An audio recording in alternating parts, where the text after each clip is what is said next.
Un jour, une pensée positive avec la saga Harry Potter, jour 114. Les amis, aujourd'hui pour la pensée du jour, j'aimerais vous parler de ces moments où on te pousse à être quelqu'un que tu n'es pas. Tu sais, ces moments où on attend quelque chose de toi. Une image, un rôle, une attitude. Pas forcément parce que c'est toi, mais parce que ça arrange les autres. Et dans Harry Potter et le prince de sang mêlé, on le voit très bien lors d'une scène entre Harry Potter et Rufus Grimjour. À ce moment-là, le monde des sorciers est en plein chaos.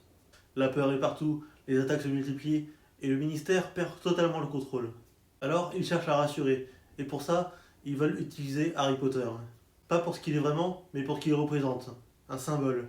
Quelqu'un qui donne de l'espoir, quelqu'un qui donne l'impression que tout va bien. On lui demande de soutenir le ministère, de faire la promotion, de faire croire que tout est sous contrôle.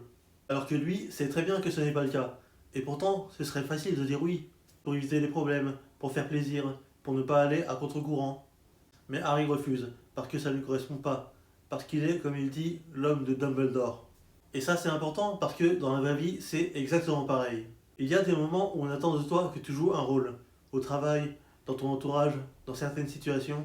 On attend que tu dises oui, que tu rentres dans un cadre, que tu t'adaptes, même si ça ne te ressemble pas. Et le problème, c'est qu'au final, à force d'accepter, on finit par s'éloigner de soi-même. Alors que parfois, dire non, c'est juste se respecter. Parce qu'au final, tu n'as pas besoin de dire oui à quelque chose qui ne te correspond pas. Gardez bien ça à l'esprit. Et nous, on se retrouve demain pour une nouvelle vidéo. Bisous!